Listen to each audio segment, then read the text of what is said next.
Hi మావా, welcome back. Kannada superstar Upendra garu నటించిన latest movie UI the movie. ఈ సినిమా ఈరోజు డిసెంబర్ 20 తేదీన వరల్డ్ వైడ్ రిలీజ్ అయింది. అండ్ అగైన్ మన తెలుగు యూట్యూబర్స్ ఈ సినిమా రివ్యూ ఇచ్చే దాంట్లో ఫెయిల్యూర్ అయ్యారు మావా. అండ్ మొత్తానికి ఈ సినిమాని మన తెలుగు యూట్యూబర్స్ నెగిటివ్ స్ప్రెడ్ చేస్తున్నారు. అసలు ఉపేందర్ గారి సినిమాలు జడ్జిమెంట్ చేసే అంత కెపాసిటీ వీళ్ళు ఉందా అని నేను అడుగుతున్నామమ్మా. అసలు ప్రతి ఒక్క యూట్యూబరు ఈ సినిమా గురించి తడబడుతున్నారు మావా రివ్యూ ఇచ్చే దాంట్లో. కాబట్టి మీరు చెక్ చేసుకోండి. ప్రతి ఒక్కడు ఈ సినిమా కాన్సెప్ట్ ఏంటని క్లియర్గా చెప్పలా.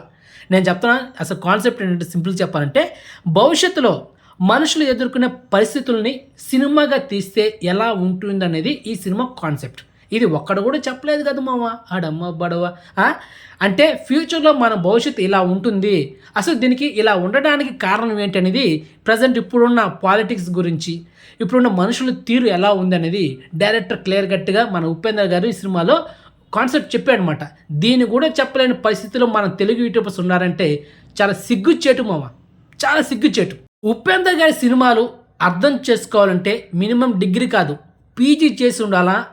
అలాంటి కాన్సెప్ట్తో, అలాంటి బ్రెయిన్ థాట్స్తో, కన్ఫ్యూషన్తో ఉన్న సినిమాలు ఉపేందర్ గారిది.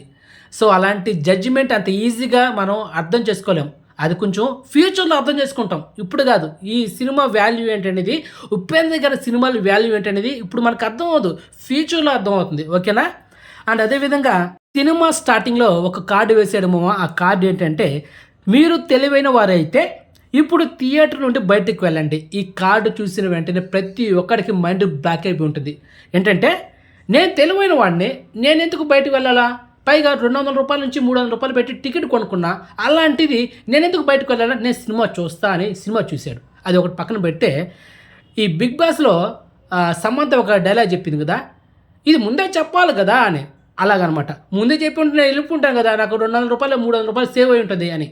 అది ఒక పక్కన పెడితే వెంటనే ఇంకొక కార్డు వేసేయడమో. ఇంకొక కార్డు ఏంటంటే, మీరు మూర్ఖులైతే ఈ పూర్తి సినిమా చూడండి. ఈ కార్డు చూసిన వెంటనే ప్రతి ఒక్కరికి మైండ్ చిప్పు దొబ్బి ఉంటుంది. ఏంట్రా ఇది, ఫస్ట్ కార్డు ఏమో తెలివైన వాడైతే థియేటర్ నుండి బయట వెళ్ళిపోమంటున్నాడు, సెకండ్ కార్డు ఏమో నువ్వు మూర్ఖుడైతే పూర్తి సినిమా చూడాలా. అంటే నేను తెలివైన వాడినా లేకపోతే మూర్ఖున్నా అని డైరెక్టర్ ఉపేంద్ర గారు ఆ ఫస్ట్లోని కన్ఫ్యూషన్ క్రియేట్ చేశాడు. అలాంటి కన్ఫ్యూషన్తో అండ్ బ్రెయిన్ థాట్స్ వచ్చిన సినిమానే ఈ యుఐ ద మూవీ. ప్రతి ఒక్కడు సినిమాలో లూప్ హోల్స్ గురించి మాట్లాడడం, అదేవిధంగా సినిమాలో స్లోనేషన్, అండ్ అదేవిధంగా కొన్ని సీన్స్ అర్థం కాకపోవడం, దీని గురించి మాట్లాడుతున్నారు తప్ప ఒక డిఫరెంట్ యూనివర్సల్ కాన్సెప్ట్ వచ్చిన సినిమా మంచి అటెంప్ట్ అని ఒక్కడన్నా చెప్పాడమ్మా.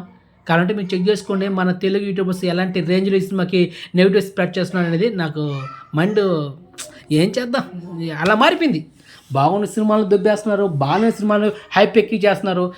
ఏంటో ఒక సినిమాని కూడా కరెక్ట్గా జడ్జ్మెంట్ చేయబోతుంది. దానికి రాసి పెట్టుకున్న మామ, ఈ యొద్ద సినిమా బ్లాక్ బస్టర్ కాబోతుంది, దాంట్లో ఎలాంటి డౌట్ లేదు. మన ఎస్టిమేషన్ ఎప్పుడు మిస్ అవ్వదు కూడా. సో మొత్తానికి ఈ సినిమా బ్లాక్ బస్టర్. ఈ సినిమా మీరు చూడాలనుకుంటే ఓన్లీ సింగిల్గా మాత్రమే చూడండి, ఫ్యామిలీని అవాయిడ్ చేయండి. ఎందుకంటే ఈ సినిమాలో కొన్ని లిప్కీ సీన్స్ ఉన్నాయి, కొన్ని డబుల్ మీనింగ్ డైలాగ్స్ కూడా ఉన్నాయి. కాబట్టి ఫ్యామిలీని మోస్ట్లీ అవాయిడ్ చేయండి. ఓకే, సింగిల్గా మాత్రం చూడండి. అండ్ ఒక మీకు బెస్ట్ ఎక్స్పీరియన్స్ మూవీ ఉంటుంది మీ లైఫ్లో ఈ సినిమా డామ్ షూర్. ఓకే మామ, ఇన్ఫర్మేషన్ మీకు నచ్చితే కనుక వీడియోని లైక్ చేయండి, అండ్ వీడియోని షేర్ చేయండి, అండ్ ఛానల్ సబ్స్క్రైబ్ చేసుకోండి, అండ్ నోటిఫికేషన్ ఆన్ చేసి పెట్టుకోండి. సో నెక్స్ట్ మంచి ఇన్ఫర్మేషన్తో మళ్ళీ మేము ఉంటాం మామ. బాయ్.